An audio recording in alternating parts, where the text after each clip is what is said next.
সংসার সমরাঙ্গন প্রথম পর্ব।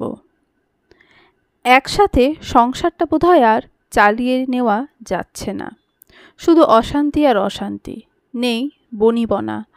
তাই আমি চাচ্ছিলাম আমায় ডিভোর্স দিয়ে দিতে, তাই তো? মাহমুদের কথা শেষ হওয়ার আগেই ছোট ডাইনিং রুমটায় ছোটোখাটো বিস্ফোরণ ঘটায় তনয়া। মাহমুদের বিমূঢ় নির্লিপ্ত চাহনি, অনুভূতিশূন্য গম্ভীর চোখজোড়া তনয়াতে নিবদ্ধ। তনয়া দুই ভ্রু সমান তালে নাচায়, রসিকতার সুর টানে গলায়। তা কবে দিচ্ছ ডিভোর্স? মাহমুদ তখনও শূন্য দৃষ্টিতে তনয়ার দিকে চেয়ে আছে, চোখে মুখে এক আকাশসম অসহায়তা। আহ, দুজনে কি শুরু করলি? মাহমুদের মতো তুমিও পাগল হয়ে গেলে নাকি তনুমা? তনয়া মুচকি হাসল। বাটি থেকে এক চামচ লাল শাক তুলে দিল খালেকুজ্জামানের প্লেটে। শুধু অশান্তি যেহেতু হচ্ছে, সংসারটা টেনে হিচড়ে এগিয়ে নিয়ে যাওয়ার কোনো প্রয়োজন আছে আব্বা? তার চেয়ে ভালো না? খালেকুজ্জামান ব্যথিত স্বরে জবাব দেন, সংসার ছেলে খেলা নয় মা, ঝগড়া থামাও আর খেতে বসো। ছেলে খেলা নয় আব্বা, তবে একটা সংসারে থাকতে গেলে মিলেমিশে থাকা যেমন জরুরি, তেমন মতের মিল থাকা আর মনের মিল থাকাও জরুরি। তনয়া চেয়ার টেনে বসে, মাহমুদের দিকে তাকিয়ে বলে, তোমায় লাল শাক দেব? বাধ্য ছেলের মতো মাথা নাড়ায় মাহমুদ। লাল শাকে কিন্তু জলপাই দেওয়া, আগেই বলে দিলাম, পরে নাক সিটকাতে পারবে না। সমস্যা নেই। খাওয়া শুরু হলো, থেমে যায় আলোচনা। মেহেরুন্নেসা রাগে ফুঁসছেন। তিক্ত কিছু বলার আগে আলোচনা বন্ধ হওয়ার ক্ষুব্ধ হলেন তিনি। কোনো ছুতো খুঁজে পাচ্ছেন না তনয়াকে কথা শোনানোর। অপেক্ষায় রইলেন বন্ধ হওয়া আলোচনা আবারও শুরু হওয়ার জন্য। খালেকুজ্জামান লাল শাকের বাটিটা কাছে আনলেন, আরও এক চামচ লাল শাক ভাজি তুলে নিলেন নিজের প্লেটে। সাদা ভাতের সাথে লাল শাক মাখাতেই মনে হলো ভাতগুলো রক্ত স্নান করেছে। তৃপ্তি নিয়ে ভাতের লোকমা মুখে দিলেন তিনি। মাহমুদের সাথে তোমার মতের মিল হয় না, এ কথা তুমি গলায় ছুরি ধরে বললেও বিশ্বাস করব না। মান অভিমান হবে, তবে আগপাছ না ভেবে এমন সিদ্ধান্ত নেওয়া বোকামি। তিনি স্নেহ মিশ্রিত দৃষ্টিতে তাকালেন তনয়ার দিকে, গম্ভীর কণ্ঠে করলেন সতর্ক। নিজেদের ভেতরকার মনোমালিন্য ওই দরজার পেছনেই রেখো মা। দরজা ভেদ করে সেই মনোমালিন্য সকলের দৃষ্টিগোচর হলে কেউ না কেউ এর সুযোগ নিতে চাইবে। আর হ্যাঁ, লাল শাক ভাজি অনেক মজা হয়েছে। তুমি ওদের মধ্যে নাক গলাচ্ছ কেন মাহমুদের আব্বা? কথা শোনানোর সুযোগটা আসতেই যেন হামলে পড়লেন মেহেরুন্নেসা। মুখের খাবারটুকুও শেষ করলেন না। খাওয়া থামিয়ে চোখ তুলে তাকালেন খালেকুজ্জামান।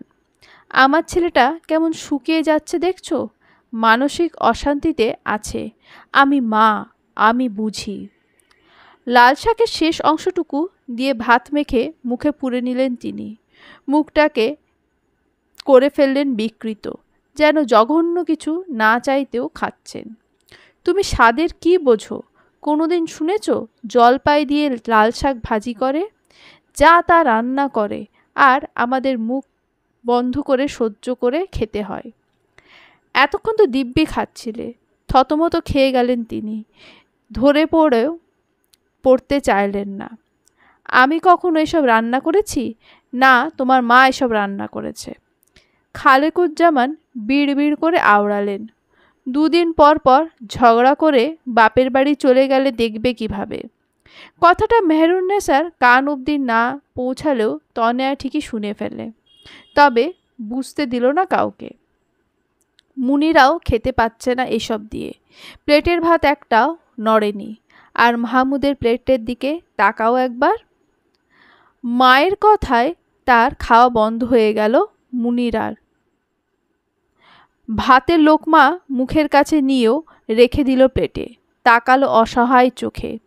টেবিলে নিচ দিয়ে মাহমুদের পায়ে আঙুল দিয়ে স্লাইড করল তনয়া।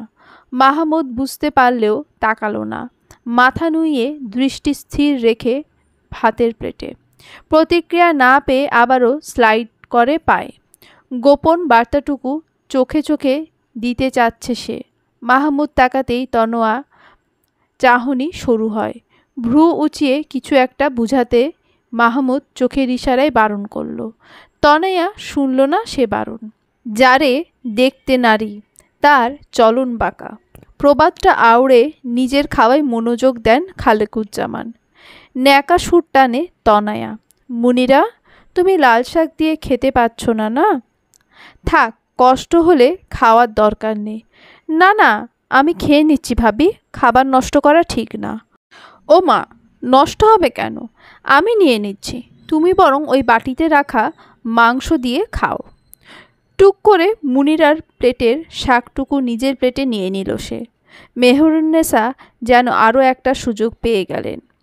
মাংস না চেখেই বলে ফেললেন, মাংস আদেও খাওয়ার মতো?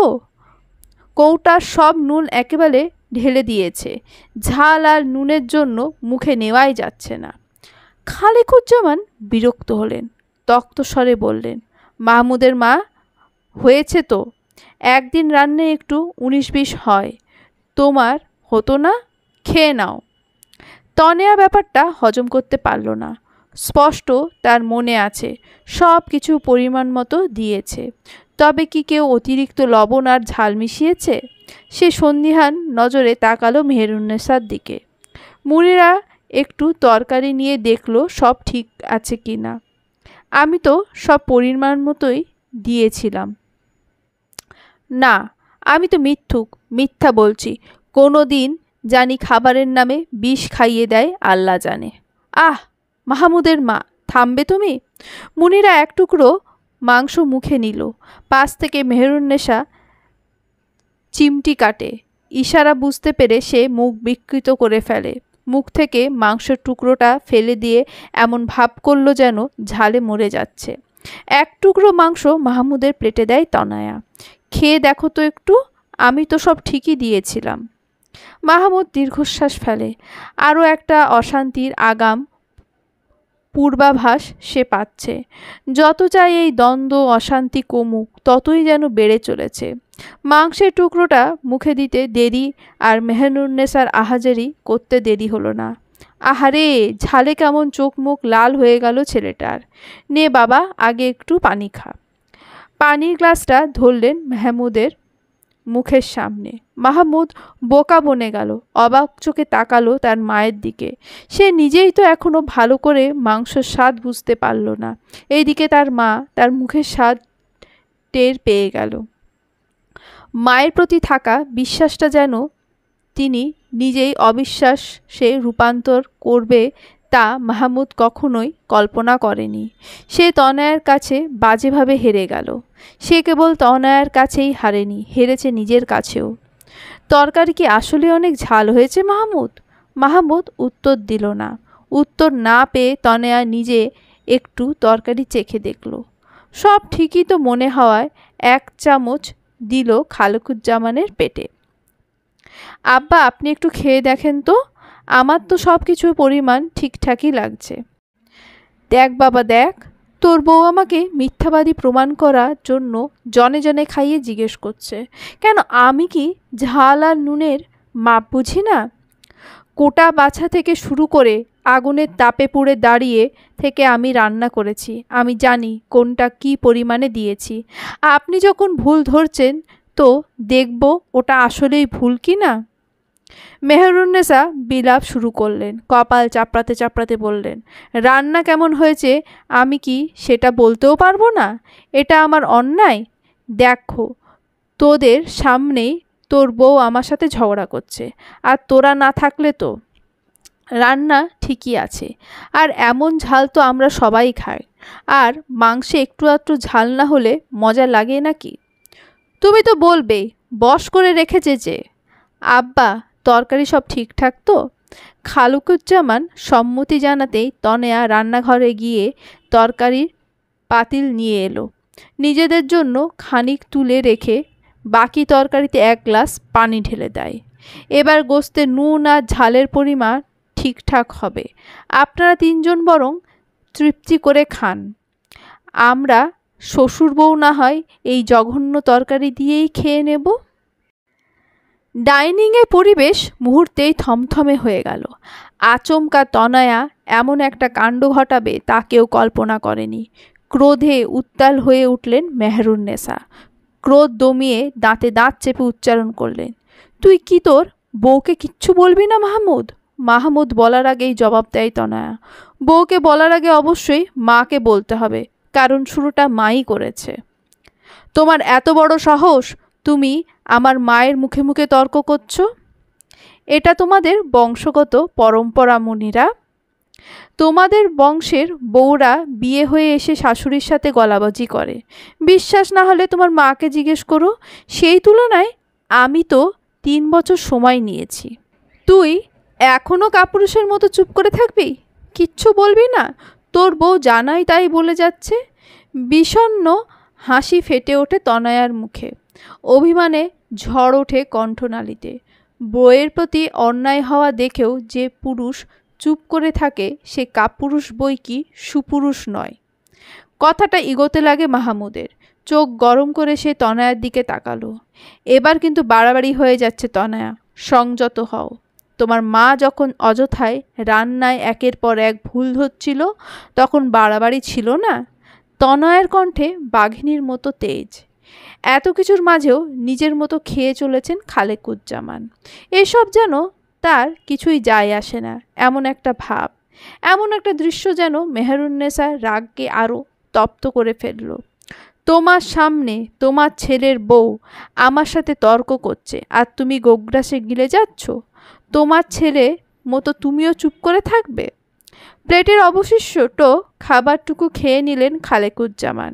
হাত ধুয়ে উঠে দাঁড়ালেন তিনি। চুপ তো আমি 30 বছর আগেই করেছিলাম। তখন যেহেতু কিছু বলতে পারেনি, আমি আজও কিছু বলতে চাই না। তিনি দাঁড়ালেন না, হনহনিয়ে চলে গেলেন কক্ষে। থামলেন না মেহেরুন্নেসাও। খাওয়া অসমাপ্ত রেখেই মুনিরার হাত চেপে ধরে স্থান ত্যাগ করলেন তিনিও। হাতটা ধুয়ে উঠে দাঁড়ায় মাহমুদ। স্থির কণ্ঠে বলল, তোমার জন্য কতগুলো মানুষ অভুক্ত থাকবে, কাজটা কি ঠিক করলে? এক পাশে চোখে তাকালো তানায়া। আমি কিছুই করিনি, এটা যার যার কর্মফল। রাতের ঘড়ির কাঁটা তখন 12টার ঘর ছাড়িয়েছে। ঘড়ির কাঁটার সঙ্গে পাল্লা দিয়ে তনয়াকে হেনস্থ করার ফন্দি আটায় ব্যস্ত মেহেরুন্নেসা। আচমকা তনয়ের এমন প্রতিবাদী কণ্ঠ তিনি কোনো মতেই মেনে নিতে পারছেন না। মনে মনে পণ করলেন আজকের ঘটনার জন্য একটা শিক্ষা তিনি তনয়াকে দেবেন। খিদেই পেট চুচু করছে আম্মা, পেট চেপে বলে উঠল মুনিরা। উনি উষ্ণ প্রকাশ করলেন। তার ভ্রু বিরক্তি ভাঁজে কুঁচকে গেল। সারাদিন খাই খাই ছাড়া তোর আর কোনো কাজ নেই? বিস্কুট আছে, যা বিস্কুট খা। ভাতের খিদে বিস্কুটে মিটবে মা? তাহলে এক কাজ কর, আমার মাথা চিবিয়ে খা। মুখ কালো করে ফেলে মুনিরা। দরজায় ঠক ঠক শব্দে নড়ে চড়ে বসে দুজন। আবারও ঠক ঠক শব্দ হতে মুনিরা বলে, কে? আম্মাকে নিয়ে ভাত খেয়ে নাও মুনিরা, তরকারিতে আর বাড়তি ঝোল নেই। তাও না খেলে বলো, পেঁয়াজ কাঁচামরিচ কেটে রেখে এসেছি, ডিম ভেজে দেব। এত দরদ দেখাতে হবে না। দরদ থাকলে তখন ওভাবে তরকারিতে পানি ঢেলে দিতে না। তুমিই গেলো। তনয়া ক্ষুব্ধ হলো, কিন্তু নিজের ক্ষোভ গোপন করে শান্ত গলায় উত্তর দিল, দরদ দেখানোর মতো মানুষও না তোমরা।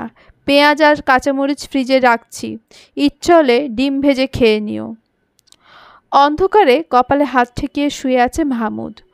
প্লেট হাতে রুমে প্রবেশ করলো তনয়া। ওয়ার্ড্রবের প্লেটটা রেখে আলো জ্বালালো। কপাল থেকে হাত সরিয়ে মাহমুদ তনয়াকে এক পলক দেখে পাশ ফিরে মুখ ঘুরিয়ে নিল সে। ভাত নিয়ে এসেছি, খেয়ে নাও। খিদে নেই আমার। প্রতিবাদ করার খুব গায়ে লেগেছে বুঝি? মাহমুদ উঠে বসল। গম্ভীর ভারী কণ্ঠে বলল, আজকের কাণ্ডটা না ঘটালেই পারতে। দিনের পর দিন আমি যখন অকারণে কথা শুনেছি তখন মনে হয়নি এইসব ঠিক হচ্ছে না?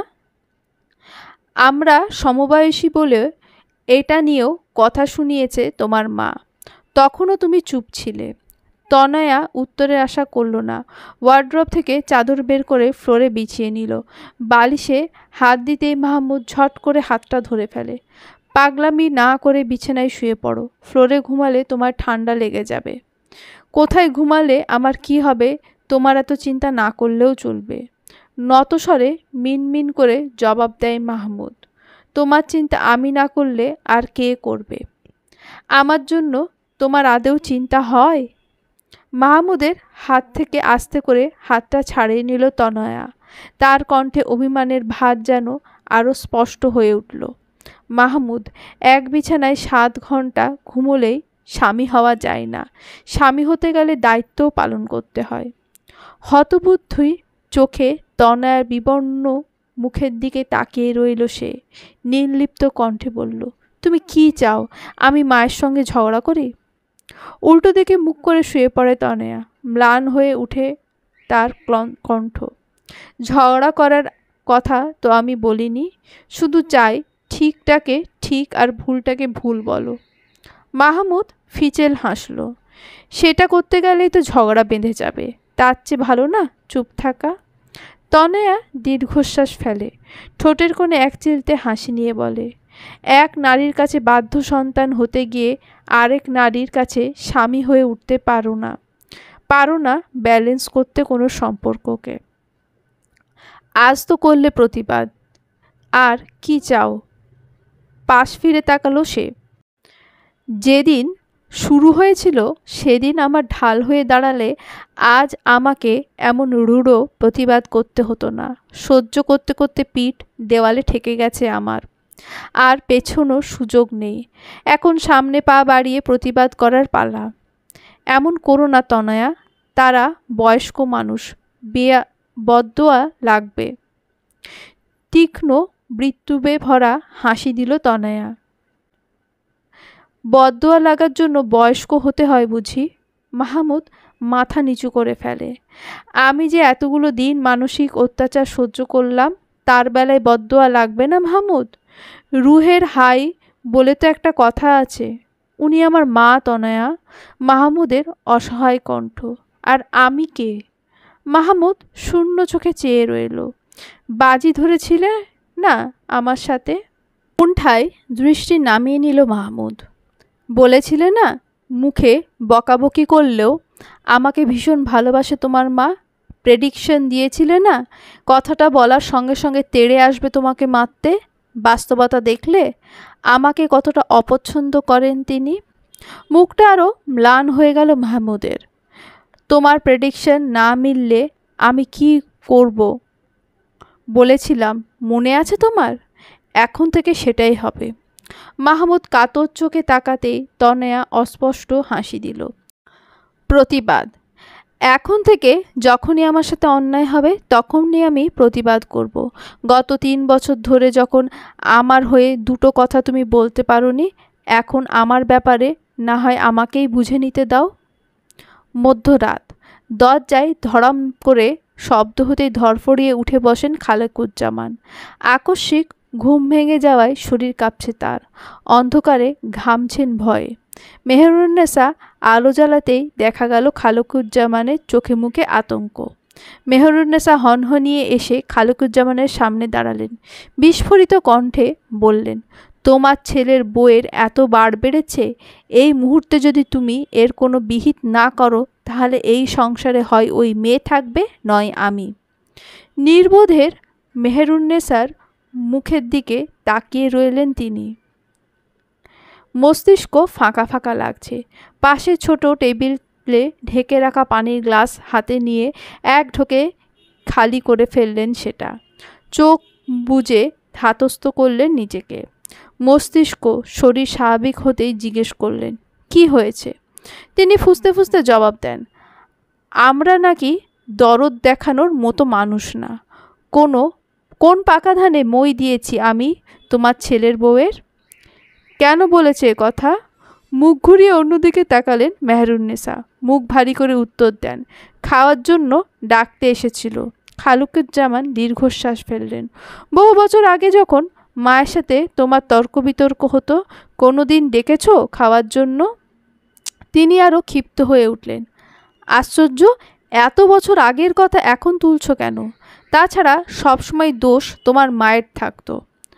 বহু বছর আগের ঘটনায় তোমার শাশুড়ির দোষ থাকলে আজকের ঘটনায় তোমার ছেলের বউয়ের শাশুড়ির দোষ। তাও কপাল ভালো, তোমার ছেলের বউ তোমাকে খাওয়ার জন্য ডেকেছে। আমার মায়ের নসিবে তো এটাও জুটেনি। দাঁতে দাঁত পেশেন মেহেরুন্নেসা। এত কাণ্ড ঘটালো তোমার ছেলের বউ, কিচ্ছুটি বলবে না তুমি? এই সংসারে আমার কি কোনো মূল্য নেই? বহু বছর আগে আত্ম অহমিকা আর সাদা চামড়ার দোহাই দিয়ে মাকে দিয়ে সমস্ত কাজ করাতে আমি তখন নীরব দর্শকের মতো দেখতাম। সময় পরিক্রমায় আজ তুমিও শাশুড়ি হয়েছ, আমি আজও দর্শকের মতোই সব দেখব। তার মানে হচ্ছে এই সব তোমারই কর্মফল। খালেকুজ্জামান কাঁথা মুড়ি দিয়ে শুয়ে পড়লেন। চট করে কাঁথা থেকে মাথা বের করে তাকালেন তিনি। ঘুমানোর আগে আরও একটা কথা বলি তোমাকে। বাংলায় একটা প্রবাদ আছে, খড়ি আনে চুলোর মুখ, শাশুড়ি আনে বউয়ের মুখ। সুতরাং তোমার ছেলের বউকে তুমি প্রতিবাদী বানিয়েছ। তনয়া পাশ ফিরে শোয়ার চেষ্টা করতেই ব্যথা অনুভব করল ঘাড়ে আর কাঁধে। তবুও সে পাশ ফিরতে পারল না। মনে হলো কেউ তাকে খুব শক্ত করে বেঁধে রেখেছে। হঠাৎ কিছু অনুভব করে চমকে ওঠে তনয়া। মাহমুদের অস্তিত্ব, পরিচিত গায়ের গন্ধ। ঝট করে চোখ মেলে তাকালো সে। রাতে অভিমান আরও গভীর হলো তার। রাতে খুব করে চাইছিল মাহমুদ সামান্য আহ্লাদ দেখাক, হয়তো সব ভুলে যেত সে, কিন্তু খামখেয়ালি সে আশা পূরণ করল না। অভিমানের ভারে জ্বলতে জ্বলতে কখন যে ঘুমিয়ে পড়েছিল বুঝতেই পারেনি। বাঁধন থেকে মুক্ত হওয়ার জন্য মোচড়ামুচড়ি করতে মাহমুদের ঘুম ভেঙে যায়। তার দিকে তাকিয়ে মাহমুদ চমৎকার হেসে মাথাটা বুকের সাথে চেপে ধরে। প্রেম আলিঙ্গনের মুহূর্তে তার অভিমান গলে জল হয়। অনুভব করতে লাগলো প্রিয় মানুষটার স্পর্শ। আমি তো নিচে শুয়েছিলাম, উপরে আনলে কেন? মাহমুদ মাথায় আলতো চুমু খেয়ে বলল, বউ ছাড়া ঘুম আসে না। অপেক্ষা ছিলাম কখন তুমি ঘুমাবে আর আমি। তনয়া সরে যেতে চাইলে দেখে তার বালিশ নেই। দেখি ছাড়ো, বালিশটা নিয়ে আসি। আমার হাতটায় মাথা রাখো না, এতে আমি তৃপ্তি পাই। তনয়া মলিন হেসে বলে, তোমার কাছে যা তৃপ্তি আমার কাছে সে জায়গাটা বড় নড়বড়ে। তনয়া ঘরদোর ঝাড় দিয়ে রান্নাঘরে গিয়ে দেখে সিঙ্কে এঁটো থালা বাটি। সাত সকালে এমন দেখলে গা গুলিয়ে ওঠে তার, তাই সবসময় রাতে পরিষ্কার করে রাখে। তরকারি হাঁড়ি ঢাকনা খুলে দেখে মাত্র 2 পিস আলু, একটু ঝোল আর হাড়ের অংশ পড়ে আছে। তাতে থেকে আসছে একটা উটকো গন্ধ। কেন আসছে খুব ভালো করেই জানে সে। ভাতের পাতিলে ঢাকনা নেই, অবশিষ্ট ভাতের ওপর তেলাপোকা ঘাপটি দিয়ে বসে আছে। তাকে নাস্তানাবুদ করতে মা মেয়ে এগুলো করেছে বুঝতে পেরে মলিন হাসি ফুটল তনয়ার মুখে। ভেবেছিল লাঞ্চে মাহমুদকে মাংস দেবে, কিন্তু তার হওয়ার নয়। বাকি অপশন ডিম ভাজি। ভাত ডাল বসিয়ে নাক মুখ চেপে থালাবাটি পরিষ্কার করলো। এরপর পেঁয়াজ রসুন বের করে ড্রয়িং রুমে গিয়ে দেখে ঘড়ির কাঁটা 8টা ছুঁই ছুঁই। কেউ এখনো ঘুম থেকে ওঠেনি। তনয়া নিজের রুমে যায়। বেঘরে ঘুমাচ্ছে মাহমুদ। তার এলোমেলো চুলের ভাঁজে আঙুল দিয়ে গলিয়ে দেয় তনয়া। আলতো স্বরে ডাকলো, শুনছো? ডাকটা মাহমুদের শ্রবণগোচর হলো না। অপলক দৃষ্টিতে মাহমুদের ঘুমন্ত মুখের দিকে তাকিয়ে থাকে তনয়া। খানিক ঝুঁকে কোমল ঠোঁটের ছোঁয়ায় এঁকে দিল মাহমুদের কপালে। মাহমুদ পিটপিটিয়ে চোখ মেলল। তনয়ার একটা হাত বুকে জড়িয়ে আবারও ঘুমের প্রস্তুতি নিতেই তনয়া বলল, আজ লাঞ্চে ডিম ভাজি আর ডাল দিলে হবে? মাহমুদ হুম জড়ানো গলায় জবাব দেয়, তুমি যা দেবে তাতেই হবে। হাত ছাড়িয়ে রান্নাঘরের দিকে পা বাড়ায় তনোয়া। যাওয়ার আগে মাহমুদকে দিয়ে যায় হুমকি, তুমি আর আধ ঘন্টা ঘুমাতে পারবে, দেরি করে ঘুম থেকে উঠে নাস্তা না করে চলে যাওয়া। আজ শুধু বলে দেখো সময় নেই, তারপর দেখো আমি কি করি। মাহমুদ তনয়ার দিকে তাকিয়ে ঠোঁট জোড়া প্রসারিত করে, জো হুকুম মহারানী। সকালে নাস্তা সেরে মাত্রই রুমে গেল মাহমুদ। তনয়া তখনও টেবিলে সবাইকে এটা ওটা এগিয়ে দিচ্ছিল আর নিজেও নাস্তা করছিল। খাওয়া শেষ হতে তনয়ার ডাক পড়ল। হাত ধুয়ে রুমে যায় সে। মাহমুদ হাতে ঘড়ি পড়ছে। মানিব্যাগটা কোথায় রাখলাম খুঁজে পাচ্ছি না। ড্রয়ারের ভেতর থেকে মানিব্যাগ বের করে মাহমুদের হাতে দিল সে। আর কিছু? কোটটা। মাহমুদের ঠোঁটে লেগে আছে এক চিলতে হাসি। মাহমুদকে কোট পরিয়ে দেয় তনয়া। বেজে উঠল কলিং বেল। এই সময় আবার কে এলো? ময়লা নিতে এসেছে হয়তো, দাঁড়াও আমি দেখে আসি। দরজার দিকে পা বাড়াতেই হাতে টান পড়ে তনয়ার। পিছু ফিরে তাকালো সে। চোখের ইশারায় কারণ জানতে চাইলে মাহমুদ জবাব দেয়, সময় নেই, আগে আমার কাজটা করতে দাও। তনয়ার মুখে এক টুকরো উজ্জ্বল হাসি ফুটে উঠল। তনয়ার কপালে ছোট ছোট চুলগুলো কানের পেছনে গুজে দেয় মাহমুদ। এক হাতে কোমর চেপে দুজনের মধ্যেকার দৃশ্যমান দূরত্ব মিটিয়ে নিল। তনয়ার কপালে মাহমুদের ঠোঁট জোড়া স্পর্শ করা মাত্রই তখন দরজা ধাক্কা দিয়ে রুমে ঢুকে যায় মুনিরা। ছিটকে দুজন দূরে সরে যায়। তনয়া থতমত চোখে তাকিয়ে আছে। মোবাইল পকেটে নিয়ে মাহমুদ বলে, কারোর রুমে নক না করে ঢুকে এক ধরনের অভদ্রতা। আমার জানা মতে এমন অভদ্রতা তোকে শেখায়নি। মাহমুদ রুম থেকে বেরিয়ে যাওয়ার জন্য পা বাড়াতেই তনয়াও ছুটল তার পিছু পিছু। মাহমুদের কথাটা হজম করতে পারল না মুনিরা। সাপের মতো ফুঁসতে লাগলো, কোথায় তোমার ছোট ছেলের বউ কোথায়? আরে আপা, তুই এত সাত সকালে? মাহমুদের কথায় তেড়ে আসে সুমনা। কেন, সাত সকালে এই বাসায় আসা কি আমার নিষেধ? তোর বউ কি নতুন নিয়ম করেছে? আজব প্রশ্ন করলাম আমি। এখানে তনয়াকে টেনে আনছিস কেন? তোর বউয়ের নাম নিলাম বলে কি অন্যায় করে ফেললাম? মাপ চাইতে হবে। মাহমুদ পেছনে তনয়া এসে দাঁড়াতেই তেড়ে যায় সুমনা। আমার মায়ের সাথে বেয়াদবি করার সাহস তোমায় কে দিল? মেহেরুন্নেসা এক কোণায় দাঁড়িয়ে মুখে আঁচল গুজে কাঁদছেন। চিৎকার চেঁচামেচিতে রুম থেকে বেরিয়ে আসেন খালেকুজ্জামান। আপা, মাথা ঠান্ডা করেন, সকালে এসেছেন, আগে নাস্তা করে নিন। কিসের নাস্তা? তোমার হাতের নাস্তা খাওয়ার জন্য আমি এসেছি? দেখ মা দেখ, তুই আসতে কেমন মিনমিন করছে এখন, কিন্তু রাতে মুখ দিয়ে যেন খই ফুটছিল। তনয়া ঝামেলা এড়াতে চাইল। মাহমুদের অফিস যাওয়ার আগে কোনো রকম তর্ক বিতর্কে জড়াতে চায় না সে। আপা, আপনার ভাই এখন অফিসে যাবে, আমরা এগুলো নিয়ে পরে কথা বলি। আমাকে এখনই কৈফিয়ত দিতে হবে তোমার। আমার ভাইকে হাত করে কি ভাবছো? আমার মায়ের আগে পিছে কেউ নেই? তখনই কাঁদতে কাঁদতে চোখ মুখ লাল করে সামনে এসে দাঁড়ায় মুনিরা। আপা, আমি নাকি অভদ্র? বলেই সুমনাকে জড়িয়ে ধরে মুনিরা। কান্নার বেগ বাড়ল তার। আপারে, এই বাসায় মায়ের তো দাম নেই, সাথে আমারও নেই, আমাদের তোর সাথে নিয়ে চল। মুনিরার কান্নায় আগুনে ঘি ঢেলে যেন আগুনের তাপ আরও বাড়িয়ে দিল। তুমি আমার বোনকে অভদ্র বলেছ? আমি বলেছি, পাশ থেকে বলে ওঠে মাহমুদ। সুমনা ঠান্ডা স্বরে প্রশ্ন করে, কেন? কারণ তোর বোন অভদ্রের মতো কাজ করেছে। তোর বউ তো বড্ড ভদ্রতা শিখিয়েছে। কই, আগে তো মনে হয়নি আমার বোন অভদ্র। বড্ড সভ্য হয়েছ না? চড়াতে চড়াতে সভ্যতা একদম ঘুচিয়ে দেব তোমার। এতক্ষণ যাবৎ চুপ করে থাকলে ধমকে উঠলেন খালেকুজ্জামান। সকাল সকাল কি শুরু করলি সুমনা? ছেলেটা অফিস যাবে তো। এই আপনি। খালেকুজ্জামানের দিকে আঙুল তুলে তাক করে সুমনা। আপনি কোনো কথা বলবেন না।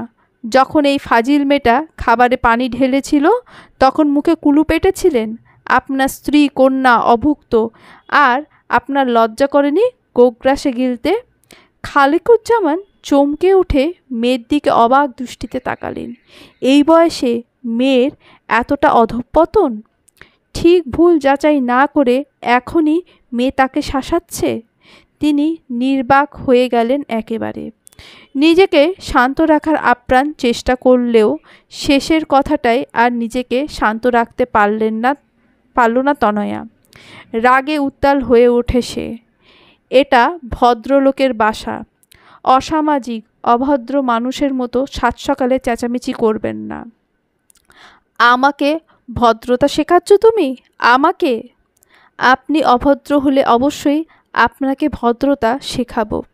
মাঝে মধ্যে বেড়াতে আসবেন, আদর আপ্যায়ন করব, মাথায় তুলে রাখব। সম্মান দিচ্ছি, সম্মানের জায়গায় থাকুন। সত্য মিথ্যা যাচাই না করে এমন উগ্র আচরণ করলে ফল ভালো হবে না। আপনার নিজের একটা সংসার হয়েছে, মানে আপনি আমার সংসারে তৃতীয় ব্যক্তি। মাহমুদ, তোর বউ এটা আমাকে কি বলল? আমি এই সংসারে তৃতীয় ব্যক্তি? তোকে কোলে পুটে মানুষ করার ফল বুঝি এটা? উত্তর দিচ্ছিস না কেন তুই? শেষের কথায় চিৎকার করে ওঠে সুমনা। ছুটে গেল সে খালেকুজ্জামানের কাছে। আব্বা, আপনার সামনে আপনার ছেলের বউ আমাকে এতগুলো কথা শোনালো, আপনি কিছু বলবেন না? আমি এতটাই পর হয়ে গেলাম আপনাদের কাছে? খালেকুজ্জামান কাতর চোখে তাকালেন, ম্লান হেসে জবাব দেন, আমার সন্তান যে কিছুই যাচাই না করে আমায় কথা শোনালো, এর বিচার আমি কার কাছে চাইব? সুমনার মাথা আপনা আপনি নিচু হয়ে গেল। দীর্ঘশ্বাস ফেললেন খালেকুজ্জামান। এখানে আর দাঁড়ালেন না, পা বাড়লেন নিজের কক্ষের দিকে। আপা, দেখলি তো সব? এবার বুঝলি তোর আমরা দুজন এই বাসায় কিভাবে আছো মুনিরা? কঠিন গলায় প্রশ্ন ছুড়ল তনয়া। রক্তচক্ষু তার। তীব্র গতিতে এগিয়ে এলেন মেহেরুন্নেসা। দাঁতে দাঁত চেপে ক্ষোভ দমন করেন তিনি। তোমার সাহস দেখে অবাক হচ্ছি আমি। আজই তোমার মাকে খবর পাঠাবো। মেয়েকে বিয়ে দিয়েছে শ্বশুরবাড়িতে এসে অশান্তি করার জন্য। দেখি তিনি কি জবাব দেন। এইসবের সাথে আমার মায়ের সম্পর্ক কি? আমার মাকে টেনে আনছেন কেন? মাহমুদ সজোরে সোফার পায়ায় লাথি মারে, গায়ের কোটটা খুলে ছুঁড়ে মারে মেঝেতে। উত্তরটা পেয়েছ তনয়া? কেন আমি ভালো মন্দ কিছু বলি না? তোমার হয়ে যদি আমি দুটো কথা বলি, এমন অশান্তি প্রতি ঘন্টায় ঘন্টায় হবে। অশান্তির ভয়ে খারাপ লাগা সত্ত্বেও আমি চুপ করে থাকি। বিষণ্ণ মুখে জানলার পাশ ঘেঁষে দাঁড়িয়ে আছে তনয়া। খোলা রাখা চুলগুলো হাওয়ায় ভেসে বেড়াচ্ছে। গ্রিল ভেদ করে আসা সোনালি আভা উষ্ণতা ছড়িয়ে দিচ্ছে তার দেহে। আচমকা তনয়ার মায়ের কথা মনে পড়ে যায়। হাহাকার করে ওঠে হৃদয়ের গভীরে। চোখের পাতা গল গল করে। মানসিক টানাপোড়েনের মধ্যে দিয়ে যাচ্ছে হয়তো। মায়ের কোলে মাথা রাখলে শান্তি পেত। মানিয়ে নিতে নিতে ক্লান্ত হয়ে পড়েছে। সমস্ত যন্ত্রণা চেপে রাখল মনে। বুক বেয়ে নির্গত হয় দীর্ঘশ্বাস। অফিসে গেলেই পারতে, শুধু শুধু বাসায় রয়ে গেলে। কপাল থেকে হাত সরায় মাহমুদ। জবাব না দিয়ে তাকিয়ে রইল তনয়ার বিধ্বস্ত মুখের দিকে। তনয়া বিমর্ষতায় বুকটা জ্বলে ওঠে তার। নিঃশ্বাস ভারী হয়ে আসে। দরজা চাপিয়ে তনয়ার পাশে এসে দাঁড়ায়। তনয়া মাথা রাখে মাহমুদের বুকে, যেন তার সমস্ত অস্তিত্ব মিশে গেল মাহমুদের উষ্ণতায়। আগ্নে নিল মাহমুদ। আদরে স্পর্শে নেতিয়ে পড়ল তনয়া। ফুপিয়ে উঠল সে। মায়ের কানে এসব কোনোভাবেই না যায়। মা এমনিতেই অসুস্থ। অশান্তির কথা জানলে তার অসুস্থতা আরও বেড়ে যাবে। আমার একটু কিছু হলে মা এমনিই পাগলপ্রায় হয়ে ওঠে। তনয়ার মাথায় হাত রেখে ভারী নিঃশ্বাস ছাড়ল মাহমুদ। প্রত্যেকটা বিবাহিত পুরুষের স্বপ্ন কি জানো? তনয়া মাথা নাড়িয়ে অসম্মতি জানায় নীরবে।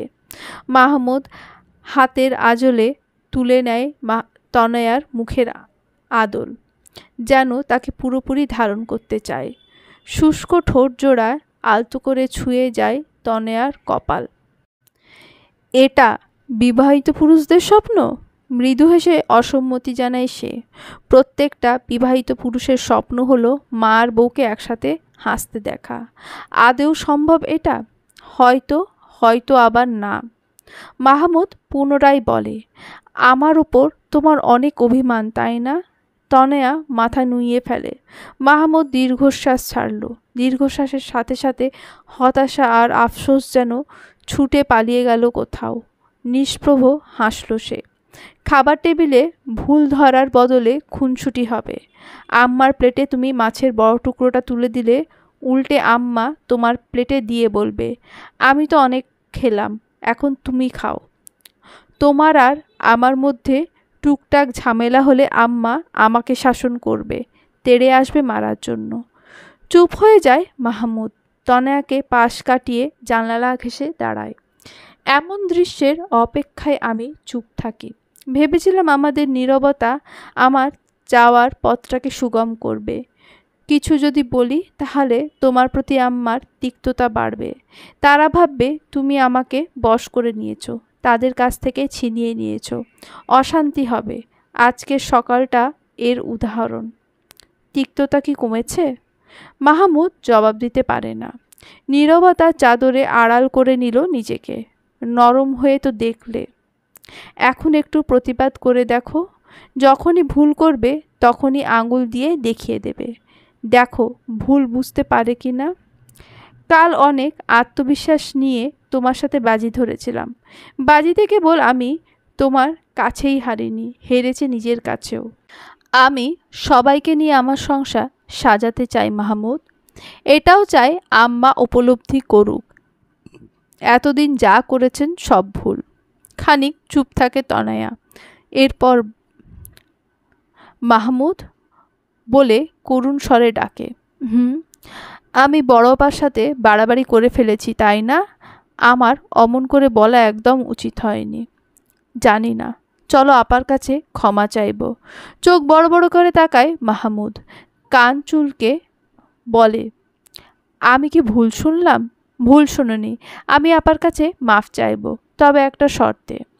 মেহেরুন্নেসার বুকে মাথা রেখে অনবরত কেঁদে চলেছে সুমনা। মেয়ের পিঠে মাথায় সমানে হাত বুলিয়ে সান্ত্বনা দিচ্ছেন তিনি। পরের মেয়ে আমার আব্বা এত আপন হয়ে গেল আম্মা। আম্মা তোকে কি বলবো রে আপা। আব্বা তো আম্মার হয়ে কিছু বলে না। মেহেরুন্নেসা চুপ করে কেবল শুনেই গেলেন। নিজের মুখ থেকে একটাও শব্দ বের হলো না, কিন্তু তার মনের ভেতর যেন এক তীব্র ঝড় বয়ে চলেছে। বুকের গভীরে জমে থাকা পুরনো ক্ষোভগুলো হুড়মুড় করে বেরিয়ে আসতে চাইছে। তার মনের অলিগলি রাগে ক্ষোভে থরথর করে কাঁপছে। এই নীরবতা যেন তার ভেতরের অগ্নি ঠিকরে বের হওয়ার প্রস্তুতি নিচ্ছে। অথচ বাইরে থেকে তাকালে মনে হয় তিনি স্থির, একদম চুপ। তার চোখে ক্ষণিকের জন্য আগুন জ্বলে উঠলেও তিনি নিজেকে সামলে নিলেন। তবু তার থমথমে মুখ বলছে, এই নীরবতা আসলে ঝড়ের আগে যে ভয়াবহ অশান্তি, সেই রকম কিছু।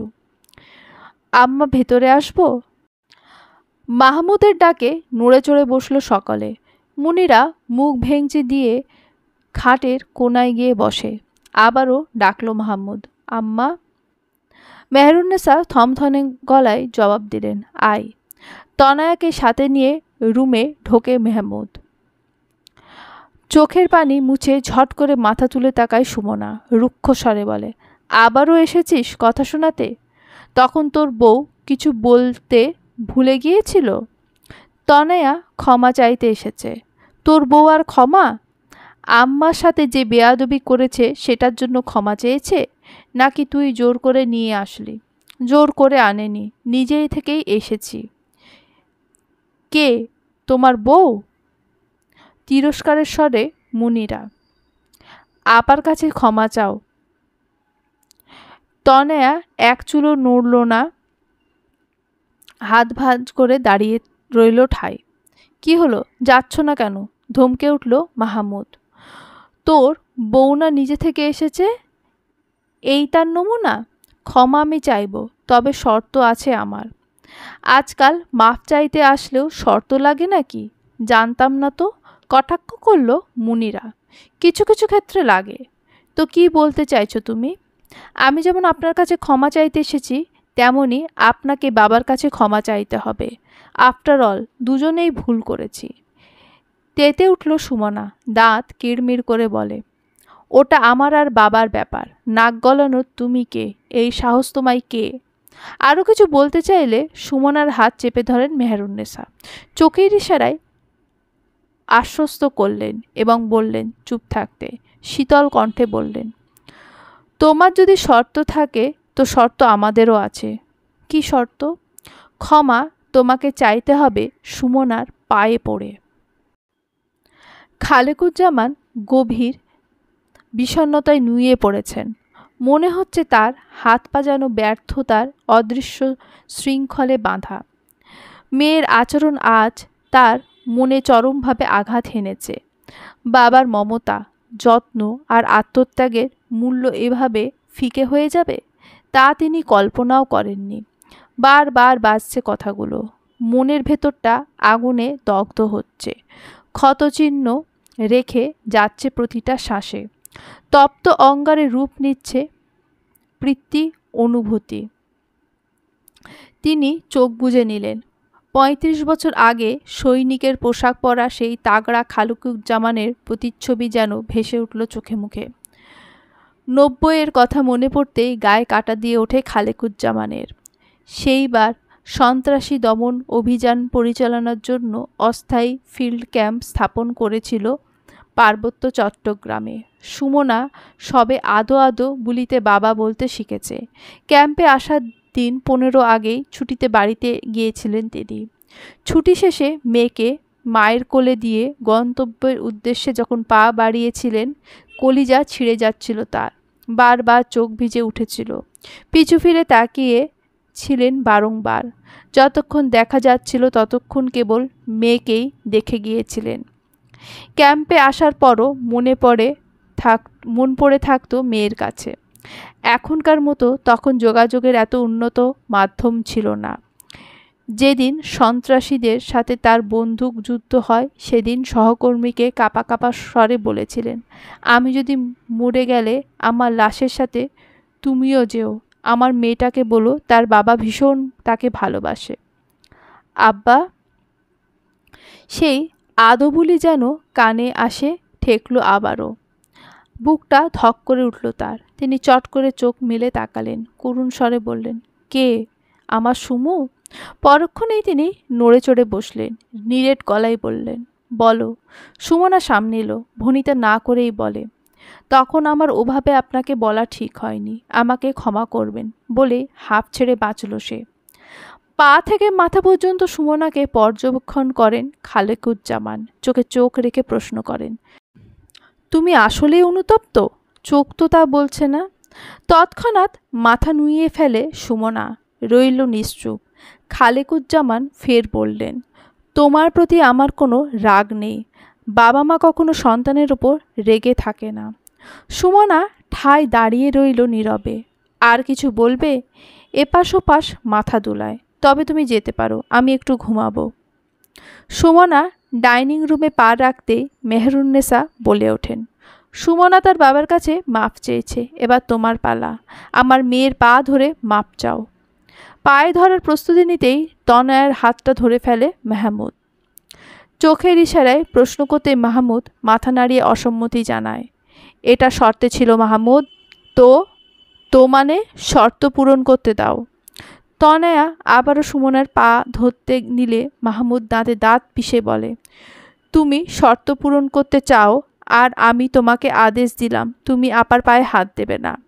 তনয়া অবাক চোখে তাকাতেই মাহমুদ পুনরায় বলে, প্রতিবাদ না করতে পারি, তবে এতটাও অপদার্থ হয়ে যায়নি আমার সামনে আমার স্ত্রীকে একজনের পা ধরে ক্ষমা চাইতে হবে আর আমি সঙ্গের মতো দাঁড়িয়ে থাকব। দেখ দেখ আমার ছেলেরে কেমন বশ করেছে, তাবিজ করেছে, আর কিছুই না। আমার সন্তান আর আমার নেই। কপাল চাপড়াতে চাপড়াতে আহাজারি শুরু করলেন মেহেরুন্নেসা। মাহমুদ গায়ে মাখল না, পুনরায় বলল, আমার অগোচরেও যদি তুমি আপার পায়ে পড়ো তাহলে মনে করবে জনসম্মুখে তুমি আমায় জুতো পেটা করেছ। স্কুলের বারান্দায় রাখা বেঞ্চে বসে ইফাদ আর নিশি। 11 বছর বয়সী নিশির চোখে মামা বাসায় যাওয়ার উপচে পড়া আনন্দ দেখা গেল, ষোড়শ বয়সী কিশোর ইফাদের চোখে দেখা যাচ্ছে ভয় আর আতঙ্ক। হঠাৎই তার মামার স্কুলে তাদের নিতে আসার মানে হয়তো কোনো বিপদের পূর্বাভাস। শীতোষ্ণ আবহাওয়ায় তার কপালে চিকচিক করছে ঘাম, মনে মনে বারবার আওড়াচ্ছে, সবাই ভালো আছে তো? সামনে দিয়ে রসায়নের নোমান স্যার যাওয়ার সময় ডাকলো ইফাদ, স্যার। কিছু বলবে ইফাদ? স্যার, মামা আপনার কাছে কিছু বলেনি কেন আসবে? তেমন কিছুই তো বলেনি, শুধু বলেছে তোমাদের নিতে আসবে, হেড মিস্ট্রেসকে বলে যেন ছুটি ম্যানেজ করে রাখে। ও বলে হাত কচলাতে থাকে ইফাদ। কেমন আছিস দোস্ত? নোমান পিছু ফিরে এক হাতে জড়িয়ে ধরে মাহমুদকে। আমি তো বেশ আছি, তোর কি হাল অবস্থা বল? এই তো চলছে গাড়ি, যাত্রাবাড়ি। নোমান তপ্ত শ্বাস ফেলে। সার্কেলে কারোর সাথে তেমন যোগাযোগ নেই। ভাগ্নে আর ভাগ্নির বদৌলতে তোর সাথে একটু আধটু যোগাযোগ আছে, নয়তো তুইও। তুই খবর নিয়ে উল্টাস। এখন বল, তাদের পড়াশোনার খবর কি? তুই এই স্কুলে জয়েন করবি শুনে আমি কিন্তু আপার সাথে এক প্রকার যুদ্ধ করে ওদের এই স্কুলে এনেছি। সব ঠিক। নিশি ইংরেজিতে দুর্বল, ওর মিস বলল। ইফাদ গণিতে গড়মিল করে ফেলে। ইফাদ, স্যার এসব কি বলছে? মাথা নুইয়ে ফেলে ইফাদ, মিনমিন করে বলে, আমি ঠিকঠাক ম্যাথ করি, পরে ভুল হয়ে যায় কি করে জানি না। নোমান হাতে ঘড়ি দেখল। দোস্ত, আমার ক্লাস আওয়ার চলে যাচ্ছে, আমি আসি তবে। হ্যান্ডশেক করে দুই বন্ধু বিদায় নিল। মামা? ইফাদের বুক দূর দূর করছে ভয়ে। সবাই ভালো আছে তো? মাহমুদের পা থেমে যায়, পূর্ণ দৃষ্টিতে তাকায় ইফাদের দিকে। চোখ মুখে আতঙ্ক, কপালে ঘাম, কিছুই নজর এড়ায় না তার। কিছু হয়েছে ইফাদ? ইফাদ ফাঁকা ঢোক গেলে। আমাদের ক্লাসের ফার্স্ট বয় আছে না, গত রোববার ওর চাচা আসে আমাদের থার্ড পিরিয়ডে। পরে জানতে পারি ওর বাবা মারা গেছে। মাহমুদ মৃদু হাসে। তাই এই সময় আমাকে দেখে ভয় পাচ্ছিস? ইফাদ মাথা নাড়তে মাহমুদ পুনরায় বলে, আরে বোকা, তেমন কিছু না। তোর মা সকালে আমাদের বাসায় এসেছে, তাই মামি বলল তোদের স্কুল থেকে নিয়ে যেতে। অনেক দিন হয় তোরা বেড়াতে আসিস না। তোর বাবাকেও বলেছি সন্ধ্যায় সোজা আমাদের বাসায় আসবে। ইফাত যেন স্বস্তির নিঃশ্বাস ছাড়ল। এতক্ষণ বাদে হাসি ফুটল তার মুখে। তাড়াতাড়ি চল, বাইরে রিক্সা দাঁড় করিয়ে রেখেছি। নিশিকে উদ্দেশ্য করে বলল, ম্যাম কোলে বসতে পারবেন তো, নাকি আপনার জন্য আলাদা রিক্সা নিতে হবে? নিশি কিছু না বললেও স্কুল ব্যাগটা তার মামার কাছে দিয়ে তিরিং বিড়িং করে চলল মামার বাড়ির উদ্দেশ্যে, যেন নিজের সমস্ত দায়িত্ব সে মামাকে গুছিয়ে দিয়েছে। কলিং বেলের আওয়াজ হতেই মেহেরুন্নেসা রুম থেকে বেরিয়ে এলেন। তনয়া দরজা খুলে দেয়। গায়ে তার বোরখা, কপাল কুঁচকে তাকালেন তিনি। অমনি ছোট ছোট দুই হাত তনয়ার কোমর পেঁচিয়ে ধরে। মামিমণি। তনয়াও আগলে নেয় হাতের মালিককে। ইফাত ভেতরে ঢোকে। কেমন আছেন মামি? এই তো ভালো, তুমি? আমিও ভালো। ইফাত তার নানির কাছে গিয়ে জড়িয়ে ধরে তাকে। তুমি কেমন আছো নানু? ভালো। কিন্তু তোরা এই সময়? তোর মা তো এখনই রেডি হচ্ছিল চলে যাবে বলে। আপাকে যেতে না করেন আম্মা, দুলাভাইও এখানে আসবে সন্ধ্যায়। আপারা সবাই আজ এখানেই থাকবে। আমি আর আপনার ছেলে এখন যাব বাজার করতে। এই সব করার আগে আমায় একটা বার জিজ্ঞেস করেছো ভালো সাজতে চাইছো সবার কাছে? জিজ্ঞেসটা করব কখন? দরজা আটকে তিনজন সেই কখন থেকে বসে আছেন। তাছাড়া অনেক দিন পর আপা এসেছে, তাই ভাবলাম সবাইকে আসতে বলি। এমনি আসার কথা বললে তো ছেলে মেয়েদের পড়াশোনার অজুহাত দেয়। তাই ভালো সেজে সংসারে কর্ত্রী হতে এসেছো? খবরদার বলে দিচ্ছি, আমি এখনো জীবিত আছি, এই সংসার আমার। আপনার সমস্যাটি কি বলবেন? আপ্যায়ন না করলে দোষ হবে। বলবেন দেখতে পারি না। আপ্যায়ন করতে চাইছি, এখন বলছেন কর্ত্রী হতে চাই। এই সংসার আপনার হলে আমি কে? সকাল 6টা থেকে রাত 12টা পর্যন্ত কাজ করা বিনা বেতনের কর্মচারী? কই, কাজের সময় তো কেউ বলেন না এই সংসার আমার, কাজটাও আমার। হুকুম দেওয়ার সময় মনে হয় এইসব? একা হাতে সব কাজ সামলাতে পারবো আর সংসারের কর্ত্রী হতে পারবো না? নাতি নাতনি এসেছে, আপনি খুশি হবেন, কিন্তু না, আপনি যা করছেন মনে হচ্ছে আপনি ওদের দেখতে পারেন না। নানু, আমরা আসাতে খুশি হওনি তুমি? হাসার চেষ্টা করেন মেহেরুন্নেসা। না নানু ভাই, খুশি হব না কেন? কাছে এসো। তনয়া চলে যায় রুমে। মাহমুদ ঠান্ডা গলায় বলল, যখন তখন কথা শোনানোর অভ্যাসটা ত্যাগ করো, নয়তো যে আপন মানুষগুলোকে আগলে দাঁড়িয়ে আছো তারাই তোমাকে ভুল বুঝবে। মাহমুদ চলে যেতেই মেহেরুন্নেসা কাঁধে কারোর হাতের স্পর্শ ফিরে তাকালেন। সুমনাকে দেখে চমকে উঠলেন তিনি। কিছু বলবি? শীতল চাহনি নিক্ষেপ করে সুমনা কেবল মাথা নাড়ালো। সন্ধ্যার পরপরই বাসার পরিবেশ রমরমা হয়ে উঠল। আনন্দের আমেজ ছড়িয়ে পড়ল প্রতিটি দেওয়ালে দেওয়ালে। খালেকুজ্জামানের সারাদিনের বিষণ্ণতা যেন উধাও হয়ে গেল নিমেষেই। রান্নাঘরে একা হাতে সব কিছু সামলাচ্ছে তনয়া। একটু জিরোবার ফুরসত পাচ্ছে না সে। সকলে ড্রয়িং রুমে গোল হয়ে বসে আড্ডা দিচ্ছে। তনয়া বারবার সেদিকে তাকাচ্ছে, আবার কাজ করছে। খুব করে চাইল কেউ একজন এসে হাতে হাতে কাজ করে দিক। কেউ যে আসবে না তা তার ভালোই জানা আছে। মাংসটা চুলোয় চাপিয়ে পোলাওয়ের চালগুলো ধুয়ে নিল সে। পেছন ফিরতেই চমকে ওঠে। মাহমুদ তার পাশে এসে দাঁড়িয়েছে। তনয়া বুকে থুতু দেয়। গলা ঝাড়ি দিয়ে, আসবে না তুমি? ভয় পেয়েছো? মুখ দেখে বুঝতে পারছো না? মুখ দেখে তো অনেক কিছুই বুঝতে পারছি। আমি সাহায্য করি? দরকার নেই জনাব, আমি সামলাতে পারবো। তনয়া নাক টেনে মাহমুদ, ম্যাম, আপনি জানেন না বইয়ের কাজে সাহায্য করা সুন্নত। মাংস তরকারিটা নেড়ে দেয় তানয়া। চুলোর আঁচ কমিয়ে অন্য পাশে চুলোয় কড়াই বসালো। আর আপনি জানেন না আপনাকে আমার সাথে কাজ করতে দেখলে আপনার মা দক্ষযজ্ঞ বাঁধাবে? তো তো আবার কি? দেখো, বাসায় দুলাভাই আছে, আর আম্মার কথা শুনোনোর সুযোগ পেলে বাসায় কে আছে না আছে জীবনেও তোয়াক্কা করবে না। এখন অশান্তি হোক আমি চাই না। তাহলে কাউকে গিয়ে বলি সাহায্য করতে? তনয়া পূর্ণ দৃষ্টিতে তাকালো মাহমুদের দিকে। দীর্ঘশ্বাস ফেলে বলল সে, কারোর যদি সাহায্য করার হতো তবে তোমাকে গিয়ে বলার প্রয়োজন হতো না। সাহায্য করার জন্য নিজে থেকেই চলে আসতো। চলবে।